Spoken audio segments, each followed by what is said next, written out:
Magandang hapon po, no? Doon sa mga nagre-request ng topic sa garnish. Alam nyo, yung sinasabi ko na show, Kapuso Mo Jessica Soho, na ang update sa akin bukas daw i-air, no? April 12. Ang content ay yung mga garnish na guro. Kasi may mga grupo ng guro na sumulat kay Ma'am Jessica. Tapos kinonsider yung story nila. Kaya bukas malalaman natin baka may action na yung DepEd kasi nandun yung in-interview din doon yung isang ASEC ng DepEd. Si ASEC Edison ata sino. Oo. So nandun siya, in-interview siya. Tapos kasama yun at yung mga guro, no? Alam ko hanggang kanina nagsushoot yung Kapuso Mo Jessica Soho. At bukas mapapanood natin. Baka after niyan, malay nyo, no? May gawin ng legal remedy yung DepEd para dun sa mga garnish na yung inaasam ng mga garnish na maibigay yung mga benepisyo nila. Baka baka mapayagan. Baka lang ha. Hindi natin alam. Baka lang. Baka merong gawin ng DepEd, no? Kasi gaya na sinasabi ni Sir Bong, yung agency naman natin tsaka DBM, yung nag-implement ng policy ng auto-debit arrangement. Kasi yung auto-debit arrangement, so lahat ng benepisyo, salary ng guro ay papasok doon sa sa ATM. 'Di ba? Wala dati kasi nung araw tapos nauna cheque Ngayon ADA na. So lahat ng transaksyon, benepisyo ng guro, sahod ng guro, ADA.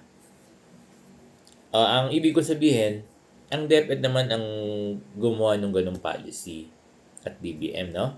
Yan ang pagkakaunawa ko. So kung hindi ipapasok doon yung halimbawa, hindi papasok doon sa ATM ng guro, halimbawa, yung mid-year bonus. Tingin ko pwede.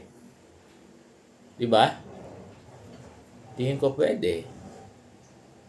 Na yung mga gusto ng ng over the counter, lang to, iniisip ko lang dito official statement ng DepEd na baka pwedeng itong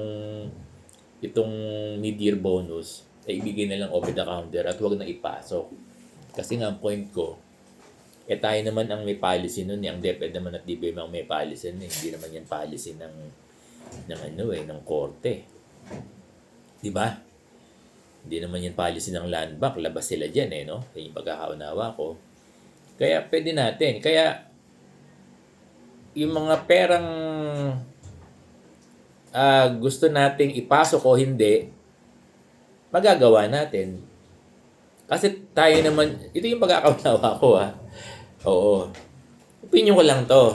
Kasi sa atin naman yung policy kung ipapasok o hindi Diba? Kasi nung talaga maganda yung ADA. Kasi kahit saan pwede ka mag-withdraw, di ba? Dati pumupunta pa kayo sa division, pupunta pa ng school, ngayon hindi na. Tsaka safe yun.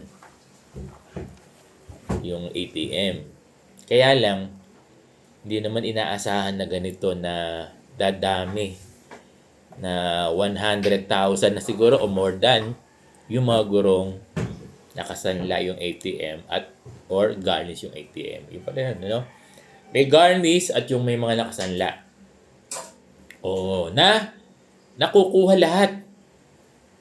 At wala nang napupunta doon sa pamilya.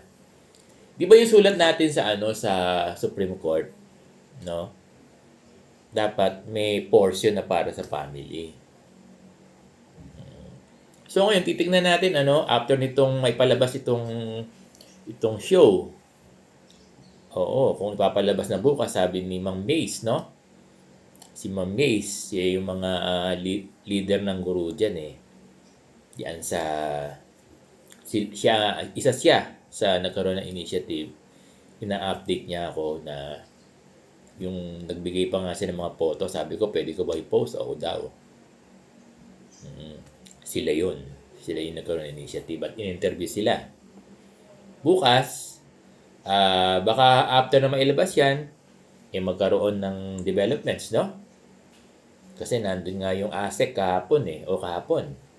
Kasama dun sa in-interview ni Miss Jessica Soho. So nagpapasalamat tayo kay Miss Jessica Soho dahil sa pagbibigay niya ng ng segment para dito sa problema ng mga guro.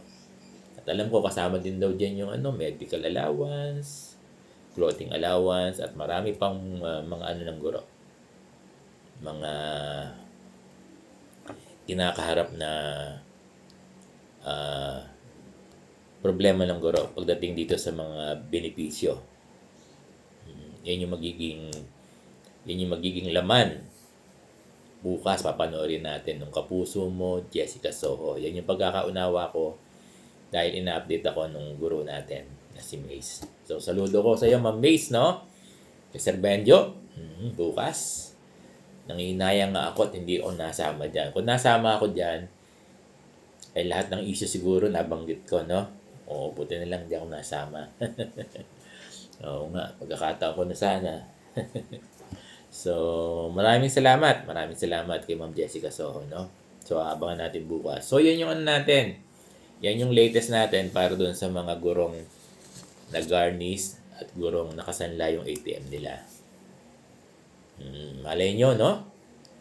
After na ma-air to, makagawa ng remedy yung ating DepEd, si Secretary Angara, para yung mga garnish na guro na nasa Land Bank at sa DBP, meron pa palang DBP.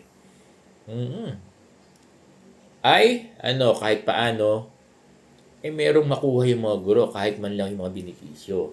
At sana, maihabol, maihabol sana itong mid-year bonus. 'Di ba? Malay nyo. Hindi ako nagsasabi ng Hindi ko pinipreempt ang DepEd, no? Hinihiling natin, nag-a-appeal tayo na baka itong mid-year bonus ay makuha na lamang ng mga guro na garnish nung nakasanla ng mga gusto, Yung mga gusto. Pero yung mga hindi gusto, siyempre, mas pabor tayo dun sa ATM. Oo, di ba? Yung sa akin kasi, nasa Principal 6. So, si Irene. Di ba?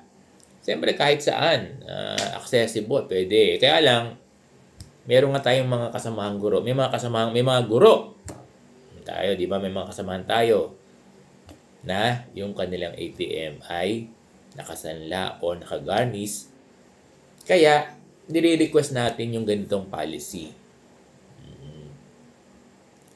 Hindi naman hindi naman natin nire-request na kunin lahat Magiging unfair din naman yon sa mga pinagkautangan natin. Pinagkautangan nyo. Siyempre, magiging unfair yon kung hindi sila babayaran. Di ba? Dapat, nababayaran mo sila pero kailangan may napupunta rin naman sa iyo. Sana maintindihan naman din 'yon ng mga nagpapautang, ng mga lending, no? Sana ganoon. Sana alam ko maunawaan din 'to ng mga lending, Maunawaan din 'to. So, maraming salamat po sa inyong lahat.